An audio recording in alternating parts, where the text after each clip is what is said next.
Right, the recording has started. Here we go then. Okay. Good afternoon and welcome to this hybrid meeting of Planning Committee on Tuesday, the 1st of July, 2025. I am Councillor Jeff Jones and I will be chairing today's meeting. Just to make you all aware, this meeting will be recorded. Can I welcome any members of the public and press to today's meeting?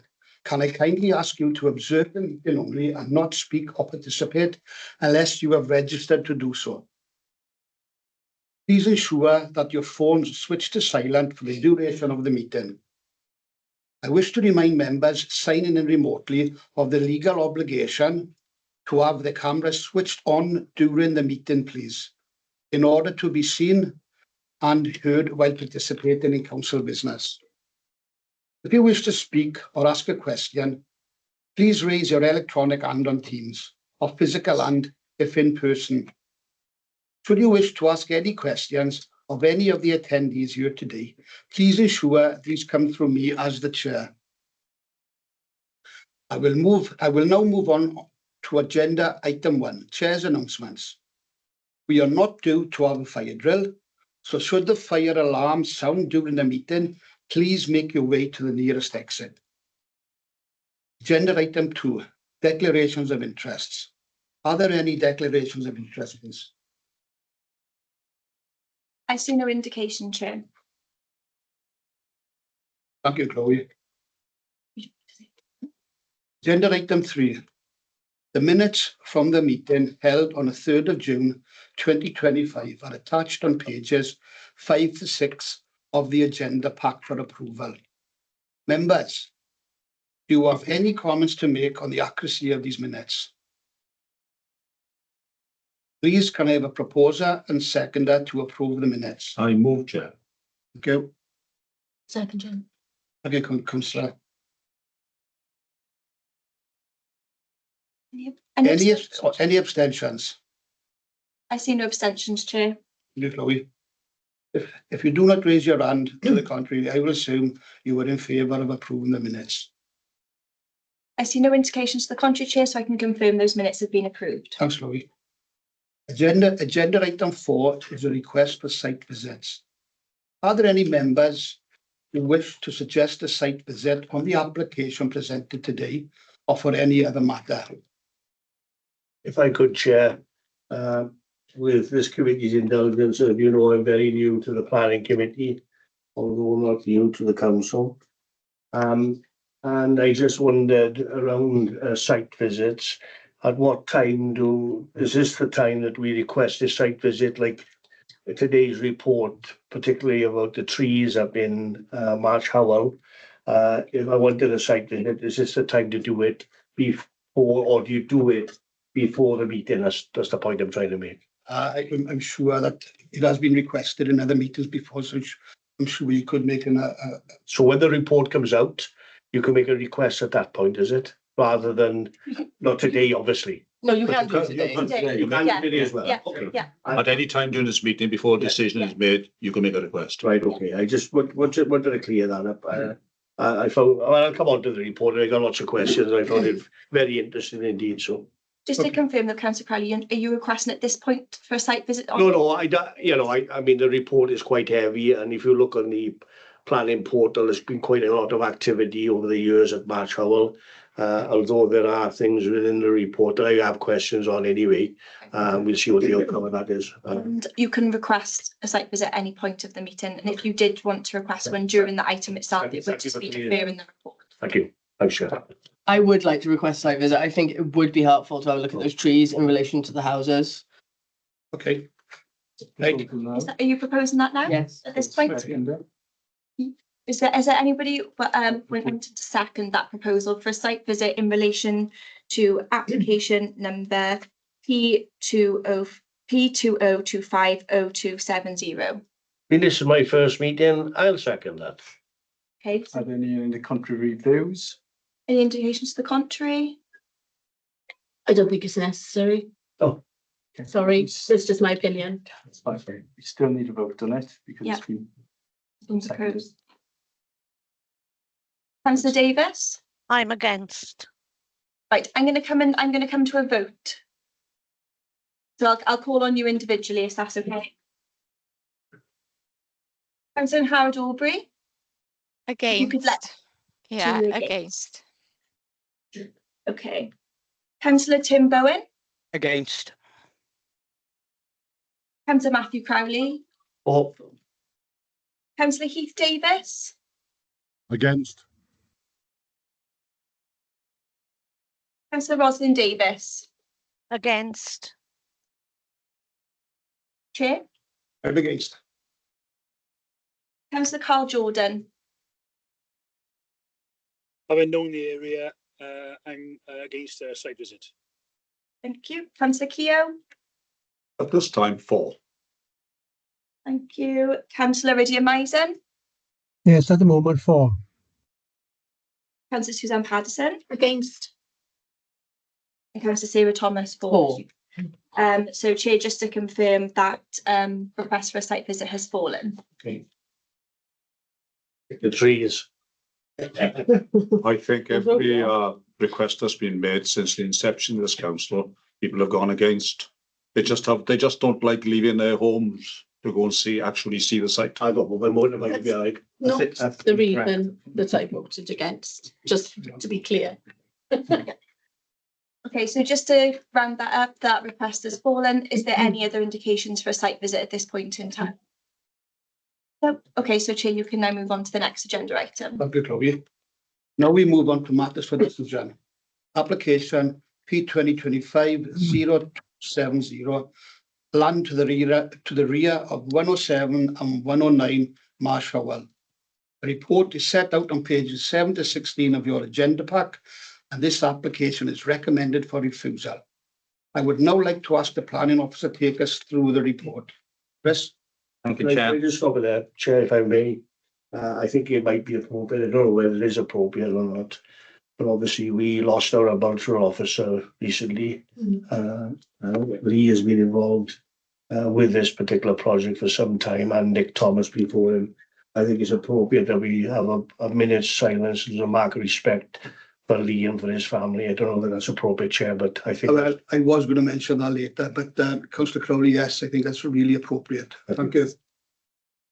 Should we have a minute's silence? Yeah, so we'll have a minute's silence starting from now, Chair. Thank you.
Thank you, everyone. Now I'll hand you over to Chris. Thank you. Thank you, Chair.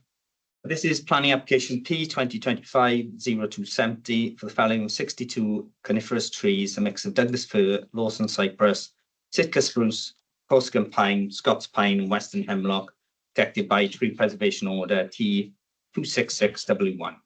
This is on land to the rear of 107 and 109 Mark Howell and to the west of 107 Mark Howell.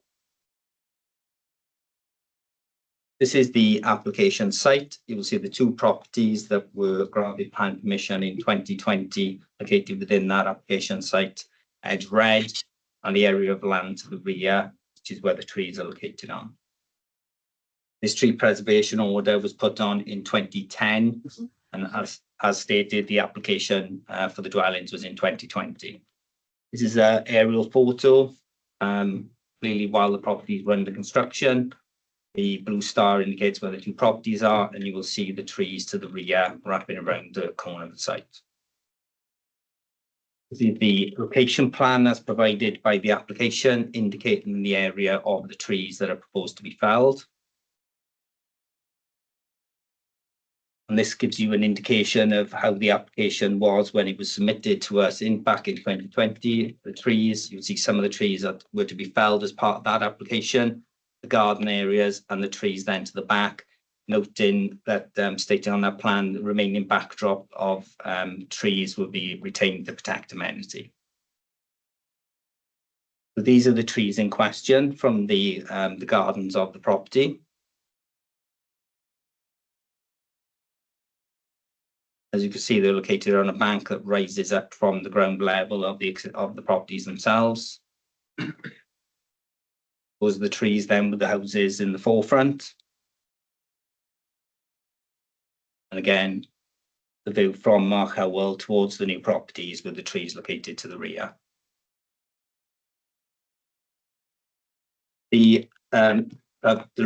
As stated in the report, the authorities, the Arboriculturist has inspected the trees and finds that they're not dead, dying or dangerous and offers no justification for the felling of the number of trees proposed. Discussions have taken place about whether the application would be amended to reduce the trees to be felled. However, the application is as before you for the felling of all 62 trees. You will note that in the report, it sets out details about replanting.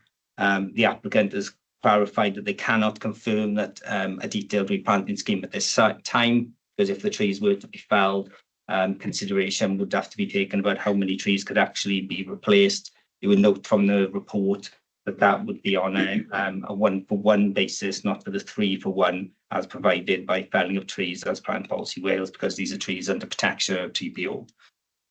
You will note our recommendation set out on page 15 of the report is one for refusal. And that's our recommendation. Thank you, Chair. Thank you, Chris. Does a local ward member, Councillor Caroline Lewis, have anything to say? Oh, thank you, everybody, and thank you for bringing it to this meeting. The reason I've brought it to the meeting, you know, you can understand nobody wants to cut down 60+ trees. It's mainly due to the well-being of the residents living at the property. As you can see, the newly built houses, and it's just the fact that the residents feel they can't use the outdoor space on a regular basis. You know, I called up there recently and they are quite impactful. They, you know, over 25 meters high. And I called up on a reasonably calm day, but I wouldn't want to be out there with anyone elderly or young children. You know, I didn't feel comfortable myself. The residents are open to discussion. If this doesn't get passed, they're happy to, well, I've mentioned a site visit, but that's not been voted for. So secondly, they've asked if maybe you could consider cutting down just the 22 Douglas fir, which are directly behind their houses and their properties, and not the ones to the other side, or look at the report by David Rice in 2020. He assessed the area and he recommended the felling and replanting, you know, of a native option. So I don't know if any of those suggestions can be considered as an alternative, or would they need to put another application in for the 22 trees? Thank you. Yes, thank you, Chair. Obviously, members are today to consider the application that is before them, which is the felling of all of the trees. The applicant was obviously made aware of the potential recommendation of this application as it stands. However, this is the application that they've submitted before them. There is nothing preventing them from submitting a revised application with a revised planting scheme, should they wish to do so, and that would be reassessed as a new application. And obviously, as it works under a TPO application, that does not incur any fees to them. So there's nothing preventing them that coming forward to be reassessed. Obviously, that would have to be looked at and considered both for the long-term health of the group of trees as a whole, but also any impacts on visual amenity as well. Chair. Thank you, Chris. Thank you, Caroline. Thank you. I will now take questions from members of the committee. Members, do you have any? Councillor? Thank you. So I noticed on page 14 of the report, there's reference to I think it was the document that Councillor Lewis just referenced, and it does seem to suggest that under planning application for the building of these houses, 2020-0501 application, that there was approval given for the felling of the Douglas fir trees. Has that happened, or are those trees still part of the problem? Yes. The trees that were to be felled as part of the planning application were all identified on the plans at that time, notwithstanding the details within that report. Obviously, whilst that may have been a recommendation, that was not part of the application, so only I believe it refers to goat willow specifically within the application site that was being felled. As stated, should the applicant wish to provide an alternative scheme with a report that would justify any losses and replacement planting, that would need to be looked at under a separate application should this application be refused. Thank you, Chris. Okay. Okay, thank you. Next, Councillor Tim Bowen. Sorry, Chair. I was just going to ask the same question as Councillor Thomas, so my question has been answered. Okay, thank you. Now, Councillor Mason.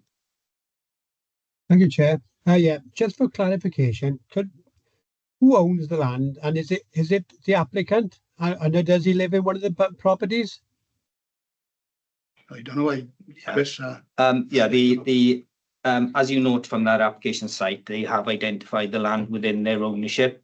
So I believe it is within the ownership of the properties that have been constructed, yes. And in the 107 or 109, or are they both sort of related, whatever? I'm not sure of the exact ownership, but obviously land ownership in terms of a planning an application for tree preservation order is not a requirement, so they don't have to provide details of land ownership.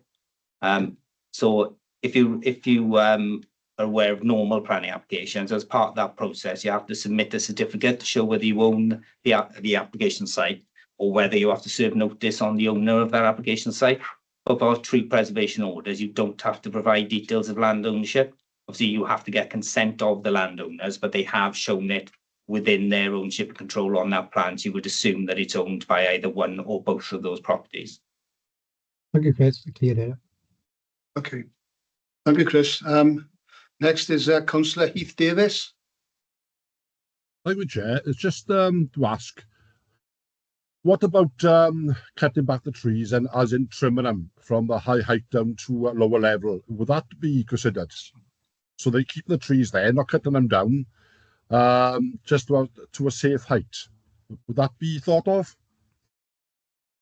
There would need to be consideration for the long-term health of the tree. I mean, as you see from the images, I mean, certain trees can be lopped and topped or pollarded. But obviously, I'm not an expert in trees. Any scheme that came forward, even if to do any works to those trees, would require an application. And as stated, should that be a recommendation that comes in as part of any future application, the local authorities of horticulturalists would consider that at the time. So there is a potential for that. Obviously, you will note that there's comment in there from our tree consultant at the time, which states that obviously they act as a group. So you've got to be careful in terms of felling certain sections because it can make areas then more susceptible to wind. So in terms of the ones on the outside, they normally provide shelter for the ones inside. But, you know, it is very clear that that land hasn't been managed even since the time when the properties have been built. But that would be obviously for their arboriculturalists to put forward recommendations and then for our arboriculturists to consider whether those works would be acceptable. Okay, thank you. Thank you, Chris. Councillor Tim Bowen. Yeah, thank you, Chair. I'd like to ask Justin this question. If the trees were to be felled, is there a possibility, because they're on the bank, is there a possibility that this could cause flooding lower down into the houses? Thank you, Councillor Bowen. Thank you, Chair. It's very difficult to say that without doing a full survey assessment on the site itself. Obviously, if there are level differences and you're cutting down such a significant amount of vegetation, it does have a consequence of displacement of groundwater and surface water on top of that as well. So there could potentially be an issue there with the displacement of surface water, which may effectively lead to some flooding in certain areas, but that's too early without having a full survey done on the area and the consequences of how many trees are going to be taken down, where they're located in relation to the topography of the land. It's very difficult to give you an accurate answer to that, but the reality of it is if you take down a tree which takes in quite a substantial amount of water rather from the ground at this moment in time, if you cut those down, then obviously that water still needs to go somewhere within the ground. You know, I think building regs and it was a long time ago when I studied the approved documents. They used to say that if you cut a tree down, the ground will settle between 5 to 7 years in terms of it if you just left it uncompacted until that water finds its way to where its destination is finally. So it does need to be taken into account. I think when you're looking at these going forward, that just cutting trees down, it's not just a matter of the visual amenity, etc., but also it does have impact on other matters as well. Hopefully that answers your question, Councillor Bowen, and thank you, Chair, for letting me come in. Yeah, thank you. Can I come back with a second question, Chair, please? Yes, Councillor Bowen. If these trees were felled, they're only going to be taken down to root height. You're going to have a lot of stumps and everything left there. Well, possibility of 62 of them. How are you going to be able to plant new trees in this type of, without removing the stumps? If someone could come back on that. Yeah, I think that's referred to in the report. Is obviously that's why the applicant at this time has not provided a detailed replanting scheme, just because of that issue. So obviously there is question of whether or not a suitable number of replacement trees could be planted there, or whether a lesser number of trees, but is a specific species, may be more appropriate. But obviously that hasn't been provided at this time. But the applicant has raised that as a reason why they can't provide that replanting scheme in detail at this time. Okay, thank you. And I believe MPT state for every tree is taken down, 3 should be planted. As I stated earlier, in terms of this one, because it's a tree preservation order, it's a 1-for-1 replacement. Whereas if you're taking trees down generally on a site, planning policy Wales requires you to plant the 3-for-1 basis. Okay, thank you. Thank you, Tim. Thank you for that, Chris, and thank you, Justin, for your explanation as well. Next now is Councillor Keogh. Thank you very much. In my experience, is when you crown trees, when you cut the tops off them, because they can no longer go up, they go out, and they become hideous. They become ugly. You know. The other thing is that the trees were there when the application to build the homes were made. It's like living in Margam, then complaining about the steelworks. You know, call me Mr. Cynical if you want to. If those trees were removed, how long would it be for an application to come in before building houses? That is my cynical opinion. Thank you. Thank you, Councillor Keogh. Are there any more questions? Yeah, I got a few. Councillor Crowley. Obviously, it was alluded to in the report that planning should not be granted back in 2020 to build the houses. Why was it? That's number one. Number two, both the local member, David Rice, Forestry Consultancy, and our people have recommended removal of the large Douglas firs. Everybody said that, and I think you alluded to 20 in number. And obviously, because of the potential branch, stem, and root failure. If we have root failure on a Douglas fir, which is possible, then the information that the local members have supplied and their concerns would be right and proper, and would be right and proper for the houses. I know this is for refusal. It'll probably bounce to that just by way of looking at the room and seeing how the site visit went. So I'm guessing that it's going to be a refusal unanimously. But if you look at the land is owned by the 2 properties, who's maintaining that land now? How do we get, I know we have had site visits with our tree officers up there over the years, and I suspect that's what he predicated against what, because of these planning applications keep coming in.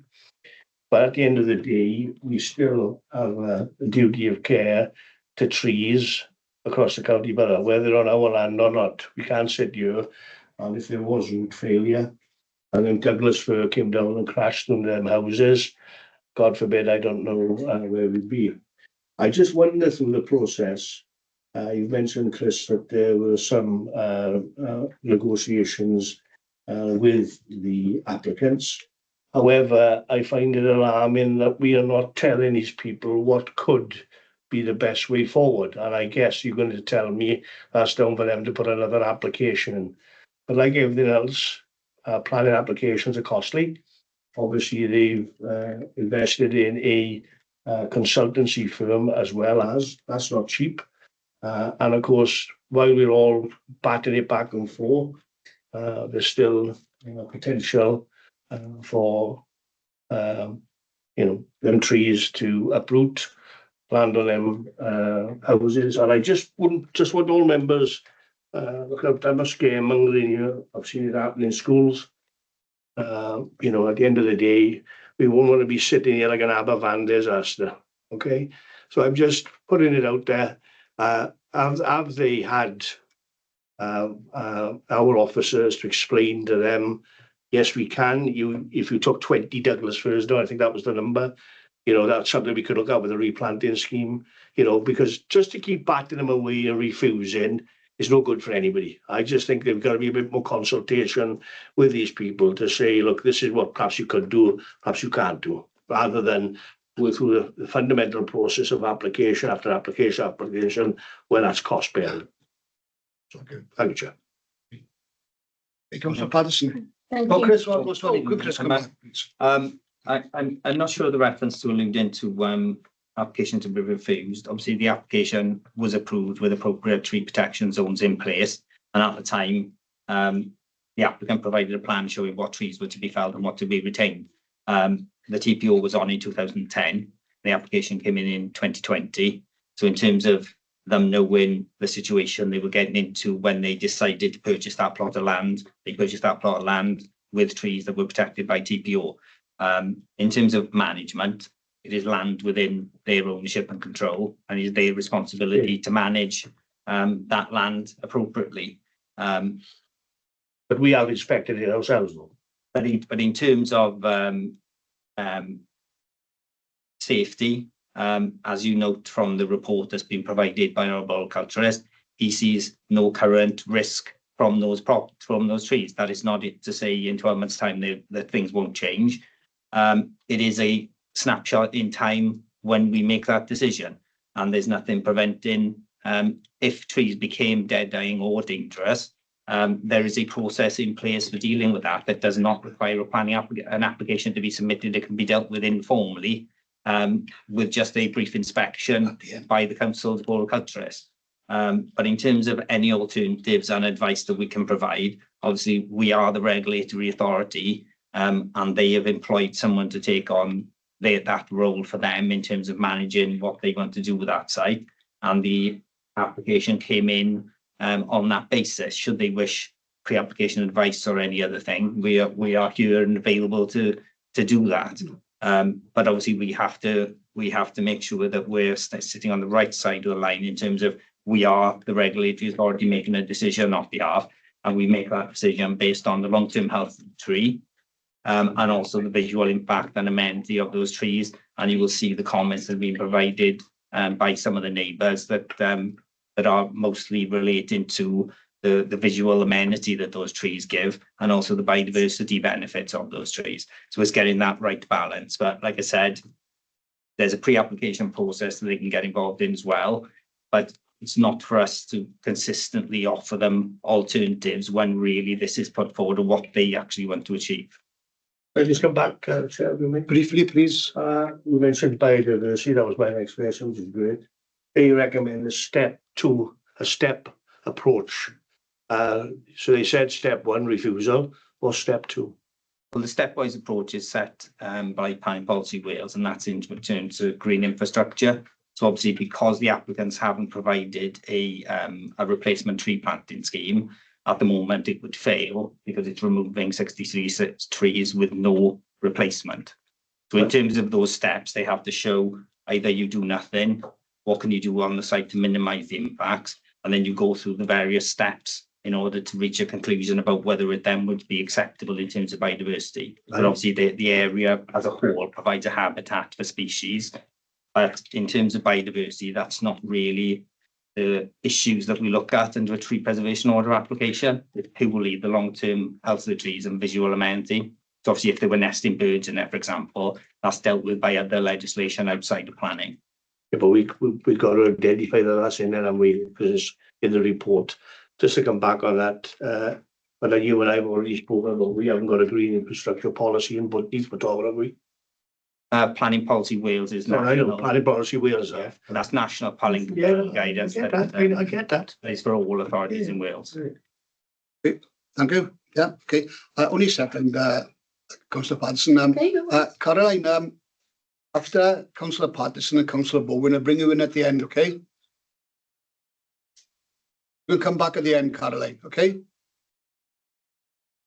Councillor Patterson. Thank you, Chair. Yeah, reading through the report, we as a committee rely heavily on the experts that have written the report and given us their expert knowledge. I don't know who wrote the report for the applicants, but my duty is to listen to the councils. Sorry, I'm trying to say it now. Arborealist and what they say. And it is a snapshot in time. We're not saying forever these trees will be safe. We are saying that at the moment, there doesn't seem to be any reason to cut them down. So based on that, and based on the report in general and everything that's been said today, I'm quite happy to go with recommendations. So when you're ready, Chair, I shall. Thank you, Councillor Patterson. Councillor Tim Bowen.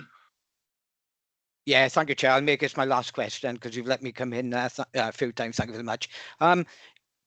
We say in the TPO was put on these trees back in 2010. Did the applicant, before they started building the houses, know that they could have removed the 20 Douglas fir prior to any foundations being put in? Well, the report alludes to the fact that it was part of a report that was submitted as part of that application. But obviously, the trees that, as stated previously, the trees that were to be felled are identified on the plan that I've shown to you. So at this point of time, the trees are protected by tree preservation order, and should the applicants wish to submit an application to do something different, then they're within their rights to do so. Yes, sorry, I don't know if you understood exactly what I said. The TPO was put on 2010. The building application was put in 2020. Did they actually know at that time that they could have removed 20 Douglas fir at that time, or was it? No, I think that was just one of the recommendations in the report, which clearly wasn't carried out. Okay, thank you. Thank you, Chris. Thanks, Tim. Councillor Ridian Mason. Thank you again, Chair. Having been in a similar predicament a number of years ago, with tall, overbearing trees behind my property that weren't deemed dangerous. I find the trees aren't deemed dangerous until they are. 3 doors away, one fell on and smashed through their extension. And trees aren't dangerous until they are. And there's a young 7-year-old girl from Southend who wasn't alive today, but a tree fell on in Southend Park. That wasn't deemed dangerous either. But it was. They're not dangerous until they are. And when it comes to vote, I'll be voting against the recommendation. Okay, thank you, Councillor Mason. Councillor Sarah Thomas. Yeah, thank you. So with the Douglas fir trees, if they're dangerous, and it seems that there is a report stating that they are dangerous, are we all agreed on that? I agree with you. No, I think the report, what we are here to look at today is the application you have in front of you. That application is for felling of the 60. I appreciate that. There is no evidence from the report that's been provided by our arboriculturist that any of the trees that they looked at were in a dangerous state that would need to be felled. Whilst that may have been a recommendation of a tree, an arboriculturalist at that time, there is no evidence submitted as part of this that there's any need to fell any of the trees in terms of health and safety. There is, it does state in there that these are the types of trees that should be inspected on a yearly or 18-month basis. But there is no evidence that any of those trees are dangerous and can be felled because of that reason at this time. If they are dangerous though, and if they have evidence that they have dangerous trees, they don't need to go through this process, do they? If they believe that there are trees that are either dead, dying or dangerous, they can contact the local authority and the local authority can inspect them. And if they agree with that recommendation, those trees can be felled without submission of an application. That's correct. Thank you. Thank you. I can see now there are no more questions. So as the ward member, Caroline, you can come back in to sum up. Lovely, thank you very much, and thank you for all your views and opinions. You know, I don't try to undermine anyone by bringing this to the team today. It was just my concern was for the well-being of the residents within the ward. So you're basically saying there's no current risk and they need to be inspected annually. And the residents basically need to come back with another application. For me, you've mentioned biodiversity. If you ever come to Kilfrew, we've got Cry Gladys Woods. We are surrounded by woodland. So, you know, from that perspective, I do understand where you're coming from, but it is a very green area. I had an oak tree next to my house. It was approximately 100 years old. That had been checked and had no risk of anything happening to it. And it came down in the middle of the night once. And I'm just glad it went the opposite direction to my house. For me as the ward member, I feel really uncomfortable knowing that these residents have these trees that are over 25 metres high at the edge of surrounding their homes and gardens. But I'll take on board everything that everybody says, and I just hope nothing happens in the next 12 months if you vote against it. Thank you. Thank you, Caroline. Now moving on to recommendations, which start on page 15 of the report. And again, this application is recommended for refusal.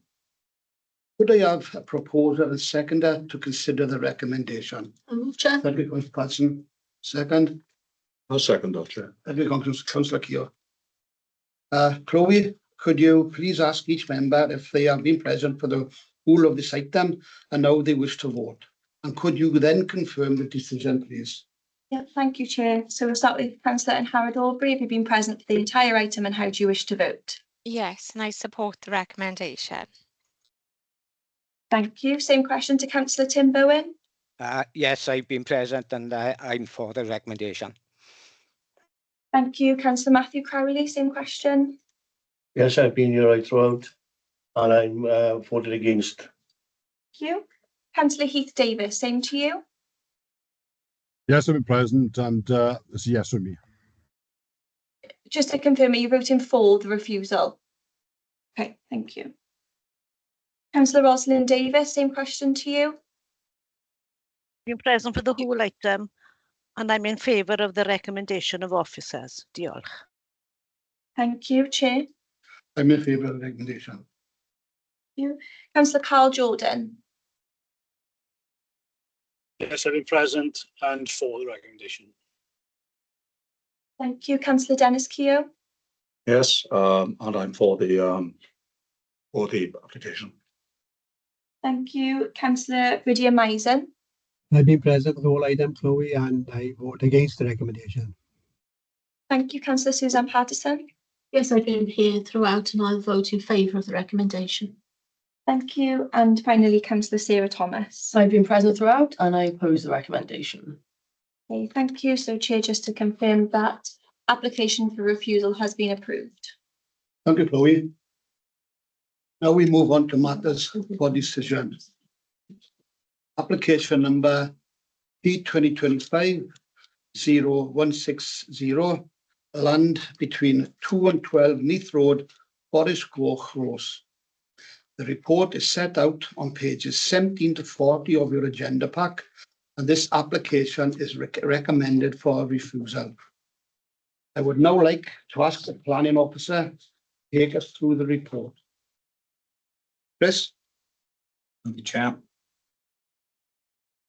This is planning application P 2025-160, outline planning application for the siting of 2 detached dwellings on land between 2 and 12 Forest Grove.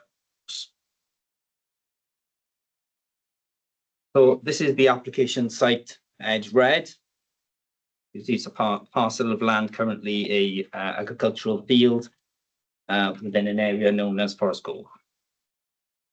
So this is the aerial photo, which shows you an indication of where the site is, as indicated by the blue star. So I put this on for you to see what's set out within your development plan.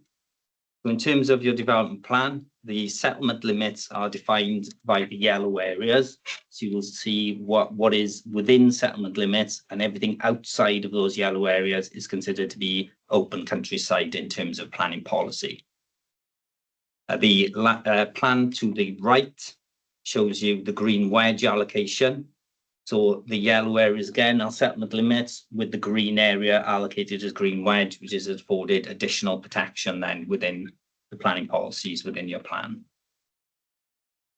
This is the proposed application site.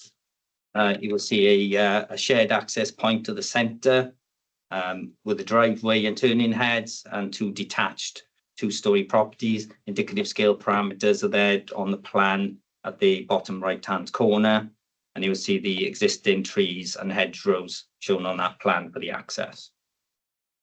Please note that this is obviously an indicative plan as the application is in outline. I didn't know that in my report. This is in the presentation, not the Oh, not report, is it? That particular. Yeah. So this is the site photographs. This is a photograph looking towards the site from the road. You'll see the hedge frontage along the site boundary with the gate there with the existing agricultural access into the field. Again, a location of the site looking towards it from the opposite side of the road. The application is recommended for refusal, and those are set out on pages 38 and 39 of the report. You will note from the planning history, I've set out on page 20 of the report, that there's been approximately 8 previous applications on this site, all of which have been for residential development, all of which have been refused since 1978 all the way up through to 2006. A number of these applications have also gone to appeal, and all of those appeals have also been dismissed by Welsh Government.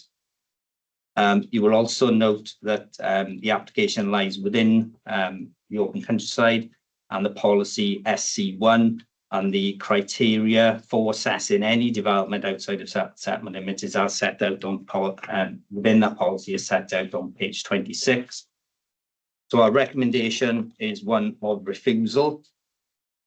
These are set out on pages 38 and 39 and relate to the principle of development of unjustified residential development within the open countryside, impacts on visual amenity, highway safety and density.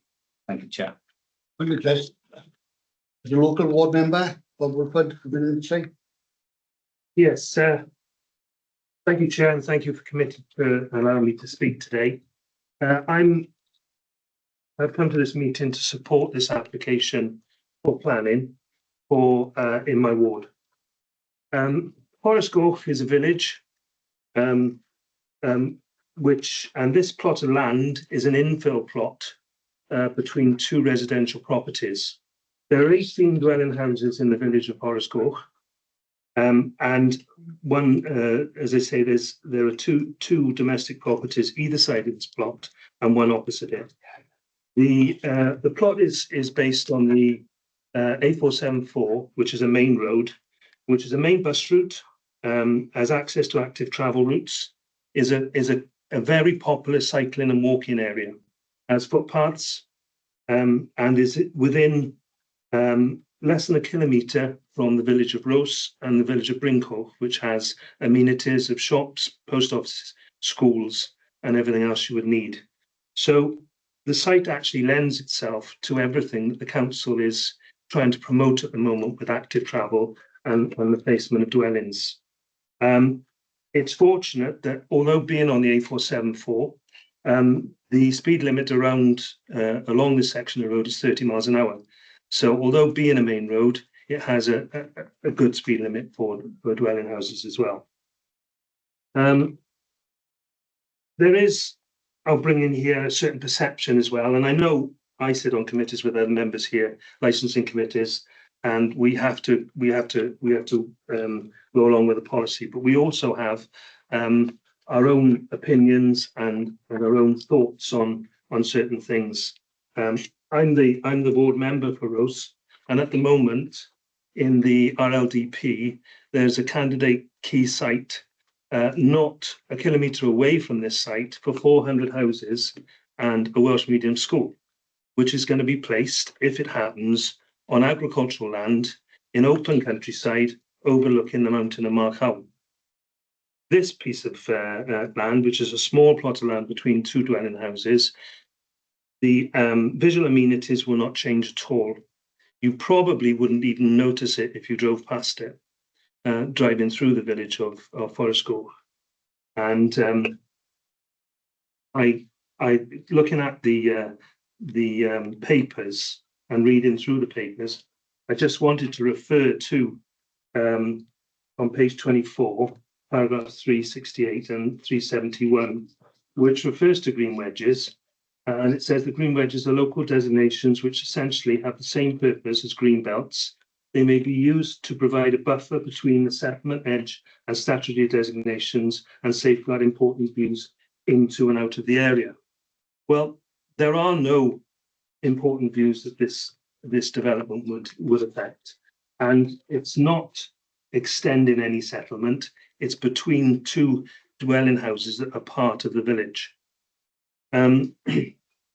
There has been mention of the highway splay in the area, but I believe that's been resolved. I have papers here that have been from the agent that have, I believe have gone back to the plan, and if not, they may well be showing that with slight movement that the splay in this area can be resolved for view along that road. I'll leave that, as Chris was nodding there. I don't know whether they've gone back in, but I was given these papers by the applicant to say that their agent has submitted this in an effort to allay those problems. Also, there's been mention of obviously the refusals in the past. The last refusal being in 2006, which is 19 years ago now, and we've moved on a lot. And this authority's aim, certainly with the RLDP coming up, is to produce housing for, hopefully, for the workers that will come into the area with the big projects that are going on in Port Talbot with the port and the steelworks. And building two properties here, although not going to house those workers, will free up two other properties within our authority that will be available for other people to buy. And I think that's important. I'm going to come on to the exceptional circumstances that I feel exist there. However, I believe Councillor Jenkins will elaborate on these. She has a lot more knowledge of those circumstances. So the reason that the Carmen and Lauren, who are the parents of a young child who's severely autistic, and Jeff and Karen, who are the grandparents, require or want to build these houses, is to give support to their son and grandson respectively. Neil will explain the full circumstances of his condition, but he is a full-time job for both sets, the grandparents and the parents, and that's why I feel this is very exceptional. They are prepared to support and bring up this child, and they are prepared, in my opinion, to take maybe a burden off the authority in the future if this child reaches adulthood and has to come into the adult social services as a severely autistic person and be supported by us within the authority. Carmen is a police officer, frontline police officer in the firearms department, and is actually experiencing severe problems with his job at the moment because of his son doesn't sleep, and they have to take shifts to safeguard the son during the nights. And Carmen has spoken to his supervisors, trying to change his shift patterns, which he's going to find very difficult to do, and may actually have to be moved out of his present employment into another area of policing. Lauren, his wife, is a TA and works full time as well, so they rely greatly on the support of Jeff and Karen, the grandparents. I would like to ask you to consider this this application and to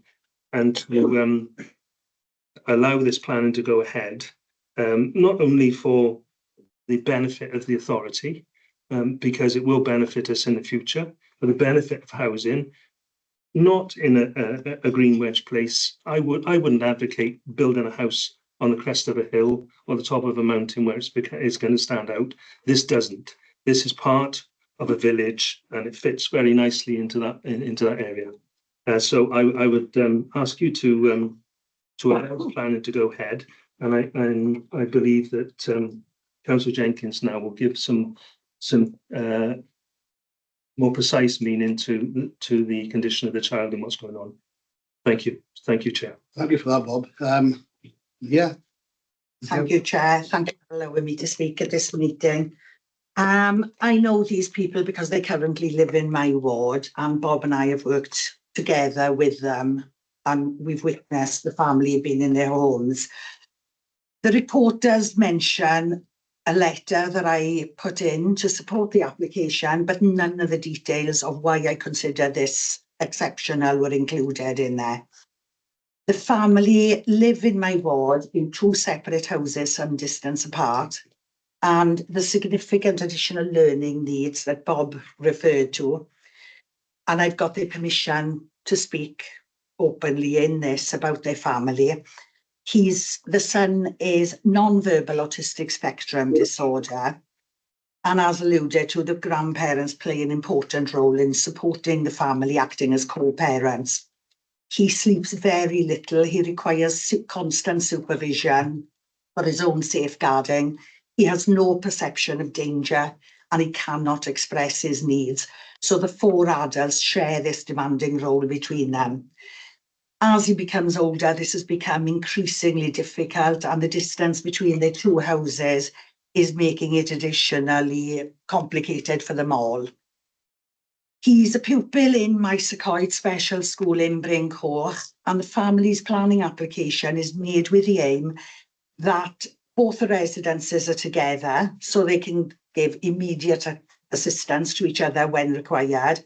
It's also within walking distance of Mysacoid School, enabling the child to walk to the school safely with an adult, which is a positive fact if you consider the local authority and the Welsh Government's aim regarding active travel to school and wellness goals.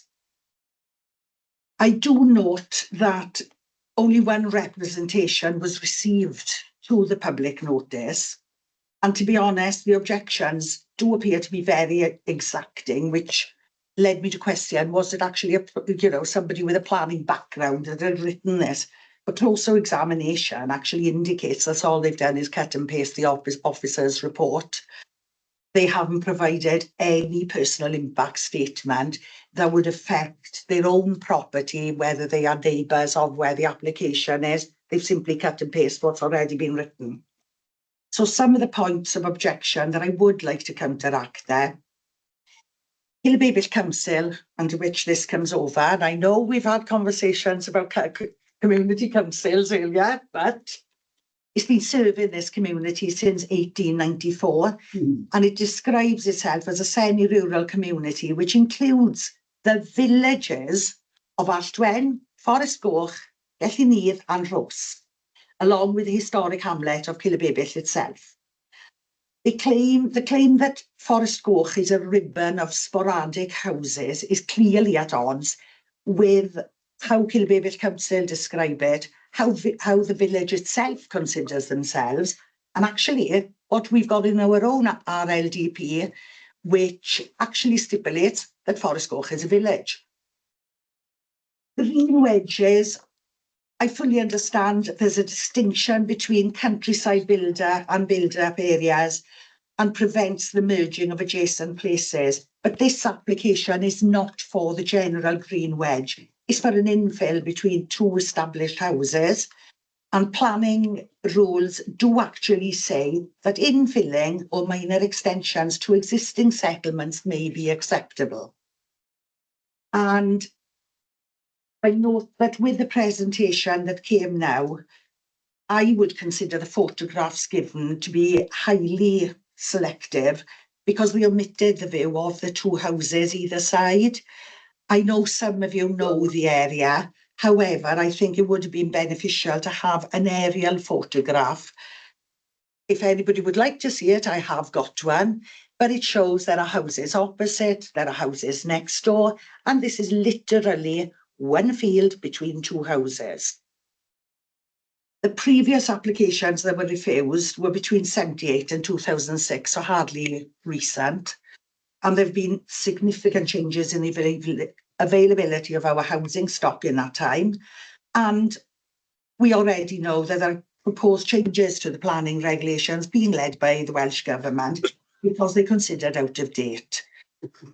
And as well as that, in the RLDP, Neath Talbot will probably approve this because an application has gone in to make it and include it within a settlement limit already.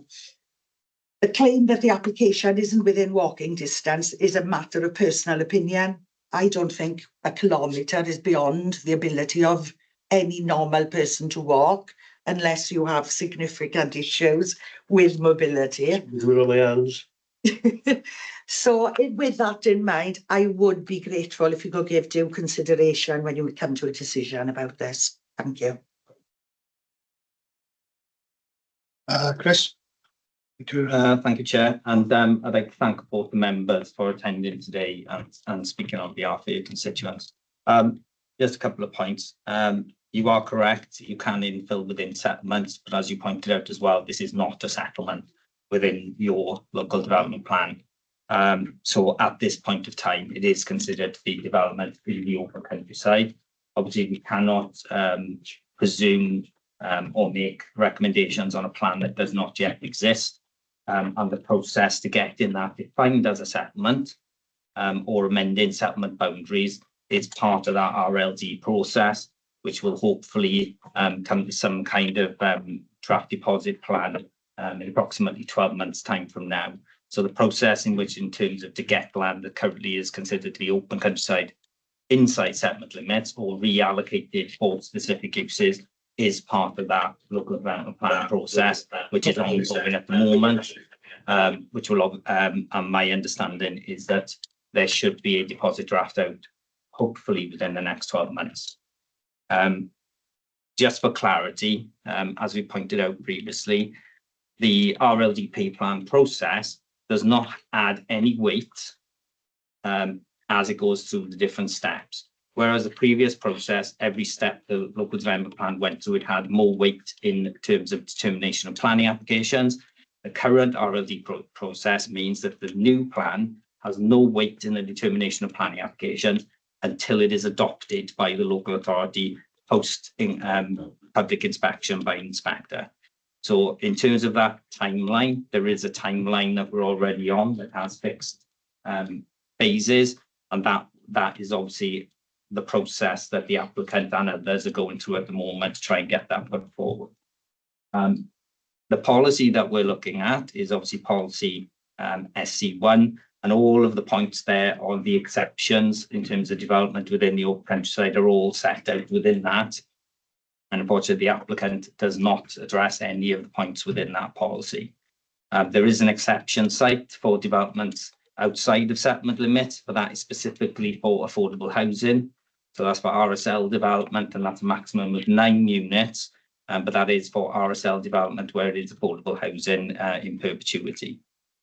I note your comment about personal circumstances, and whilst it's clearly a very difficult circumstance that this family is in, those are not matters that can be considered outside of the policy position that we're currently in. And as you say, they're going through that process to potentially change that situation as it stands. the only final comment I was going to make regarding the matters that have been raised so far, the comments relate to the objection that we've received from the adjoining property. The reason why they sound like they've been written by a planner is because they were written by a planner, because they employed a planning consultant to write the objection on their behalf. So it wasn't cut and paste from the officer's report. They actually employed a planning consultant who was considering to be attending the committee today to speak in favour of the recommendation, but chose not to in that case. But that was undertaken by a planning consultant on behalf of the neighbour. Thank you, Chair. Thank you, Chris. Well, I will now take questions from members of the committee. Members, do you have any questions to ask the officers? Councillor Patson? To the legal representative, when we're looking at planning applications, my understanding is that we license the use of the land, not who or somebody that might be living there. Can we take personal circumstances into account? Thank you very much, Chair. Thank you very much, Councillor Patson, for the for that interesting question. In respect to what Councillor Wolford said earlier, in respect of other committees, and of course it has to look at policy and things like that. And if there are exceptional circumstances in other committees, you can depart from it. What the committee here today, realistically, if you were to look at going against the recommendation, there needs to be material planning considerations for doing so. Personal circumstances, even though there's certainly mitigating factors, as a planning committee, what I would suggest to members is remember it's material planning considerations that you always have to have at the back of your mind, rather than exceptional personal circumstances. I thank you for that. Thank you, Chair. Okay. Councillor Timberwin? Yeah, thank you, Chair. I got 2 questions. You say, we've had 8 applicants in for this plot of land to be developed over many years. Is this plot of land owned by this the same person who is selling the land, or has it been sold on to people on the assumption that they could get development? Secondly, on page 31, it's stating that we are still waiting for the report back from the agent. Have we had that report? I didn't catch that, if that have come in recently. Very good, Councillor Bowen. Chris, could you? I believe that over time there's been different applicants on this. In terms of the planning history, there seems to be a number of different names, some of which are similar, but there's different applicants and things going back over the years. So there's been a couple of different Davises, but then there are lots of Davises around, myself included. I don't believe I was one. But there's been various applications all the way through. Just for clarity, the majority of them are all in relation to development in the open countryside, basically. So the predominant reason for refusal all the way back is based on the similar reasoning behind this. And as stated, this is in relation to development in the open countryside and the policies that we currently have within the development plan. Yeah, what I was trying to get at. What I was trying to get at is this plot of land still owned by the one person, or have people bought this land off him and then it's been sold on again and sold on again? Do we know that?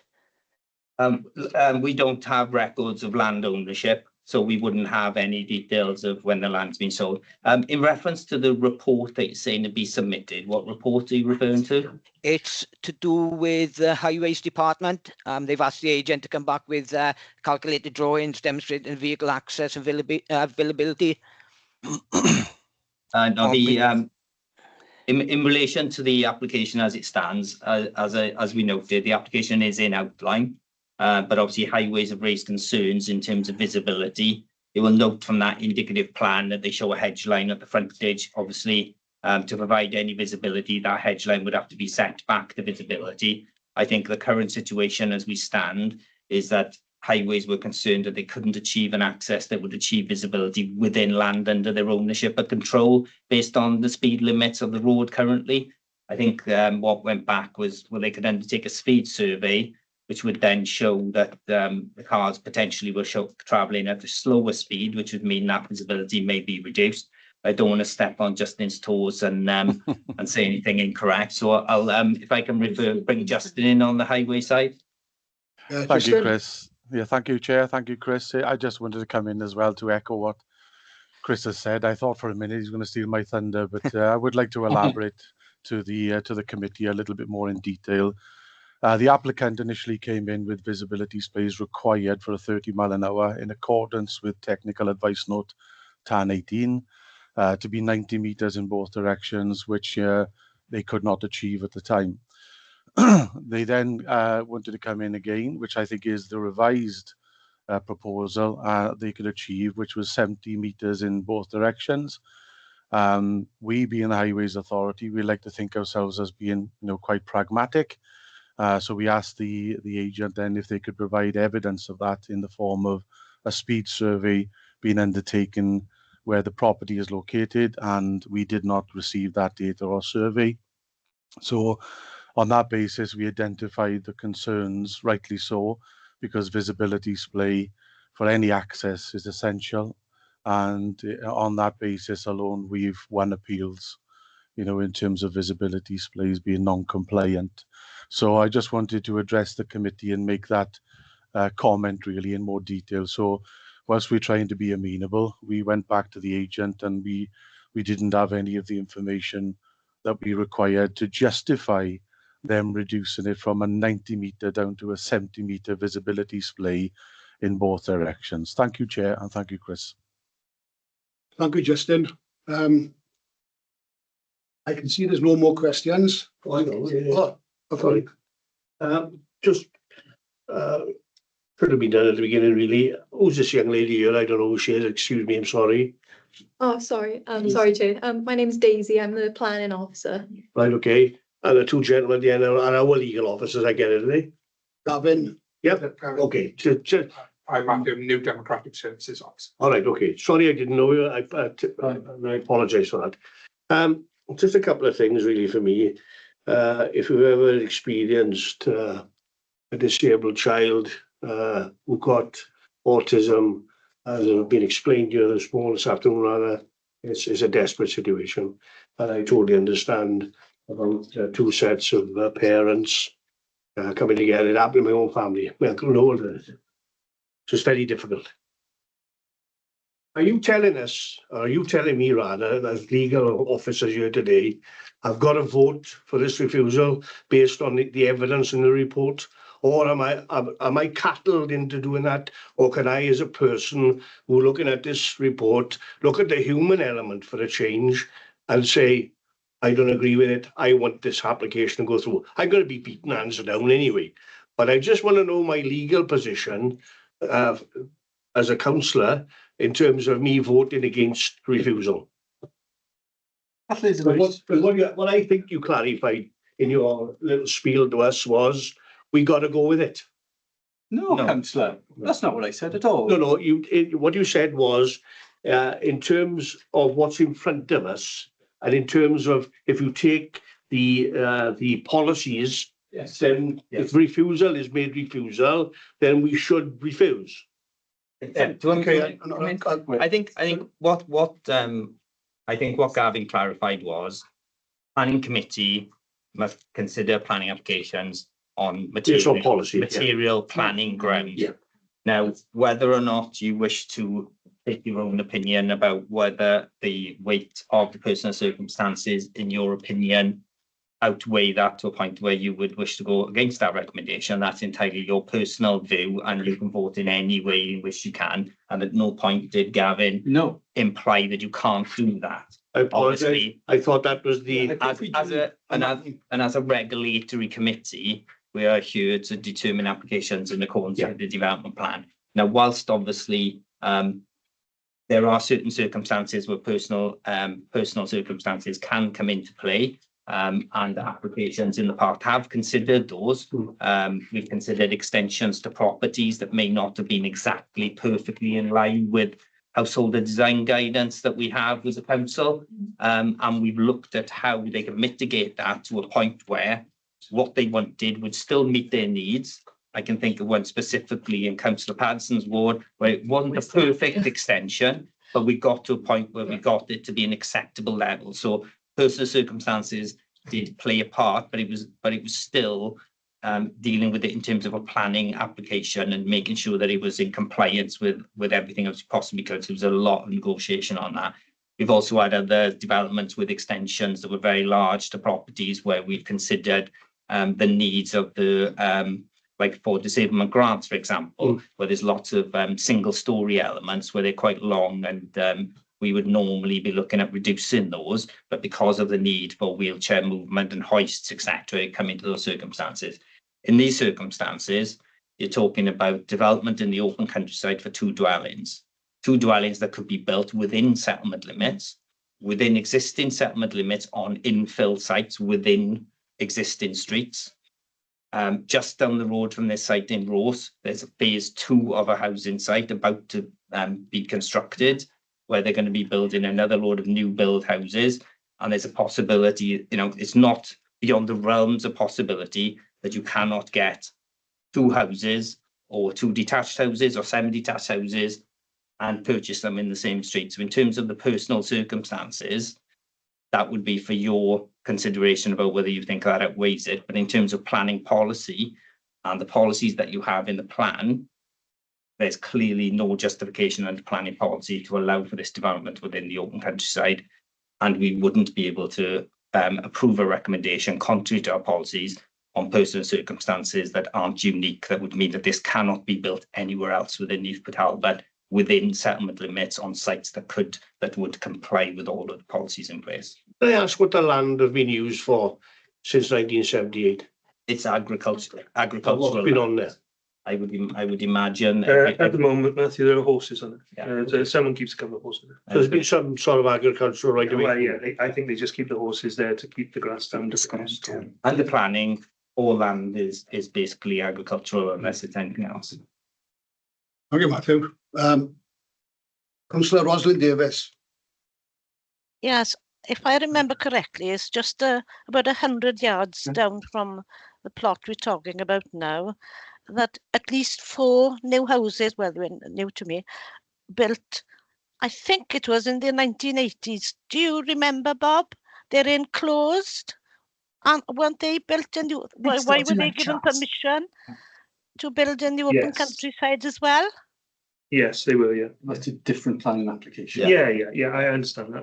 I mean, every planning application is considered on its own merit. And in 1980, you would have been dealing with, I would imagine, possibly Slieau Valley Borough Council at that time with their own plan and a structure plan for West Morgan. So it's a completely different plan process. So I wouldn't like to guess what the plan policies were then, but you are looking at this application with the development plan and the policies that you have in place today. I just realised because this plot was refused in 1978, and I seem to remember that the other houses were built.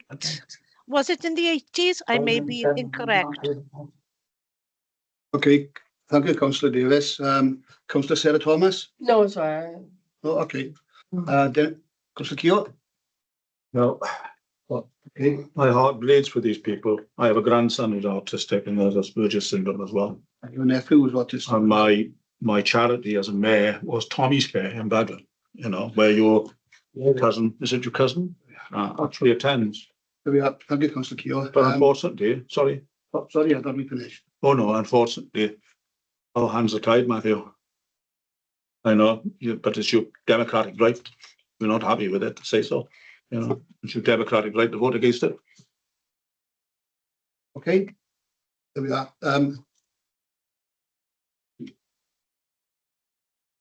Are there any more questions? No, I see there's no more questions. Just one further. I was just going to ask. Last one, Matthew, okay? Yeah, okay. I'm gonna have lots of questions here, but not gonna keep me down on a, you know, I'm new to this fella, and I want to voice my voice. The issue is for me as well, that outside the settlements, you've got a prescriptive lot of things what you could agree to. Only a list of I don't know what you call them, sorry. Criteria. Sorry? Yeah, the criteria Yeah, is yeah. let down page 26. And you know, we run through them, and as you say, it doesn't lend itself to a circumstance that's in front of us today, to be fair, and you mentioned that. But I find it difficult that, you know, if we wanted to, we could put, for instance, a traveller site there. And you know, but there we are. That's just an observation. Being from Ireland, of course. Okay, thank you, Matthew. Yeah. Would Councillor Wolford like to come back, please? Yes, thank you, Chair. And So, thank you, Chris, and everyone for your opinions. And I think that's an important thing that Gavin made clear as well, that we are all elected members and we have our opinions and we have a right to put those opinions forward, don't we? So, and that's what we do in these meetings, and that's what it's all about. I just wanted to come back with, we talked about the material planning considerations. In the plan, it does say that infilling and minor extensions to existing settlements may be acceptable. So that's actually written in there. It may be acceptable to do what we're doing. I can only go back and maybe go back on a few things I said before, that this isn't, and certainly I've never sat on the planning committee, and if I was sitting on the planning committee and someone came to me with a development that was going to be right out in the open countryside and become a visual intrusion on the countryside, I would refuse it as well. I've lived in the village of Rose for 35 years. I love the views. I love what we've got there, and we're very lucky to have what we've got. I don't see this fit in that category. I know our planning regulations say at the moment that this is a green wedge.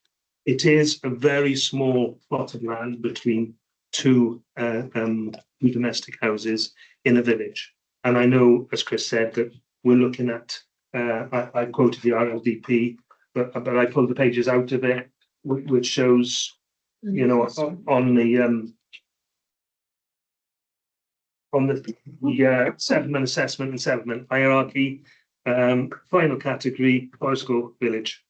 And that's what's written in there at the moment. And I know we're maybe a year away from that, but these people's need is now.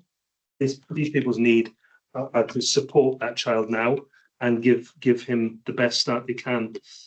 So I can only ask that you look favourably on the application and on the circumstances and see it as a very exceptional circumstance. I will say that, and I've had conversations with Chris about this before, because directly opposite this plot of land is another property where planning has been now permitted for an annex for a very, very similar situation. It was refused at first because it was green wedge. I was able to talk in consultation with the planners, with Rodri and Chris, and with the applicants. They made the size of the building slightly smaller, changed slight things, and planning has now been allowed for it. And it's an extremely similar situation. They have a young daughter who's just finishing school age, severely autistic, and they wanted to give her the opportunity to live independently, but live within the safety of their family. And they've been allowed to do it. I don't really see this as a very different situation. All these people are doing is trying to get there earlier, to get this young child before he gets to that stage. So yeah, thank you for inviting me. Thank you for listening to me, and I hope you can see your way to voting in favour of the application going forward. Thank you, Bob. Kerry Morris. Yeah, thank you, Chair. I I just wanted to just come in. I've listened to the debate intently this afternoon. There's been lots of good questions and debates on this particular issue. But to be honest, it's already a point that Chris has made, really. But it's perhaps important for me to reiterate the issue around the circumstances around the current LDP and obviously the replacement LDP that's coming forward. And Chris is absolutely right. It's where the current timetable dictates that we're not going to be consulting on the deposit plan until probably this time next year. Then it has to go through an examination in public where independent inspectors will be appointed to determine ultimately whether the plan is sound or not. If we're successful for that process, it's not likely that we'll be adopting the new plan until probably mid-2027 at the earliest. So there's a great deal of time between now and then before a new plan will ultimately be in place. And as I say, Chris is absolutely right.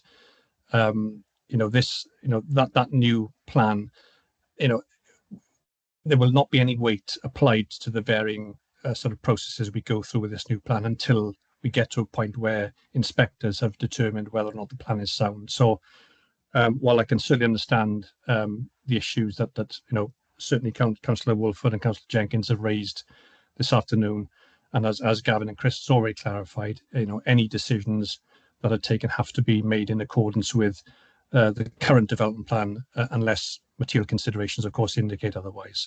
So thank you, Chair. I just thought it was just important for me to just echo those points that Chris has already made earlier. Thank you, Chair. Thank you, Kerry. Colin, pardon?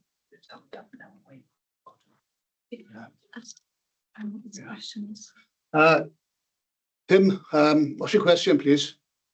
It's more statement, it is, Chair. It's just to say, we're going to, some applicants coming in are going to be really hard for any committee to make a decision on. I know we caught it, but I'm not very happy that we've had 2 members drop out this morning. This is, this one is a very important one that we make decisions on. And I think when we come into a committee of this type, we need to make sure that all members are present and not dropping out for any reason. Thank you. Thank you, Chris. Thank you, Tim. Sorry. Yeah, thank you. Thanks, Tim. She can't speak. No, can't speak now because she's not a member of this meeting. Okay. Now moving on to the recommendations, which start on page 38 of the report. And again, this application is recommended for refusal. Could I have a proposer and a seconder to consider the recommendation? Thank you, Councillor Patson. Second. Just to note, this is to consider the recommendation, so this is to go to the vote. Councillor Ralston Davis. Thank you, Councillor Keogh. Thank you, Councillor Davis. Simply. Okay, I was going to say. Thank you, Councillor Davis. Chloe, could you please ask each member if they have been present for the whole of this item and how they wish to vote? And could you then confirm the decision, please? Thank you, Chair. So starting with Councillor Tim Bowen, have you been present for the entire item and how do you wish to vote? Yes, I've been here and I'm in favour of the officer's recommendation. Thank you. Councillor Matthew Crowley, have you been present and how do you wish to vote? I've been present and I'm in favour and I'm against the application. Thank you. Councillor Heath Davis, same question to you, please. Yes, I've been here. Yes, I've been here. And how do you wish to vote? I wish to vote for the application to go ahead. So sorry, so are you voting for officer's recommendation to refuse the application, or are you voting against officer's recommendation? Sorry, against, yes, against, sorry. Okay. Councillor Rosalind Davis, same question to you, please. Yes, I have been present for the whole item and I vote in favour of the officer's recommendation. Diolch yn fawr. Thank you, Chair. Same question to you, please. Yes, I've been present and I vote for the officer's recommendation. Thank you. Councillor Dennis Keogh, same to you. Yes, I've been present for the entire presentation and very reluctantly I support the officer's recommendation. Thank you. Councillor Misen, same question to you. I've been present for the whole item, Chloe, and I disagree with a lot of the refusals, a lot of the reasons for the refusal, so I'll be voting against the recommendation. Thank you, councillor Paddison. Same question to you, please. Yes, I've been here and I support the recommendation. Thank you. And finally, councillor Sarah Thomas, same to you, please. I have been present and I oppose the recommendation. Thank you. So just to clarify, that's 5 for officer's recommendation and 4 against. So I can confirm the recommendation to refuse the application has been approved. Thank you, Chloe.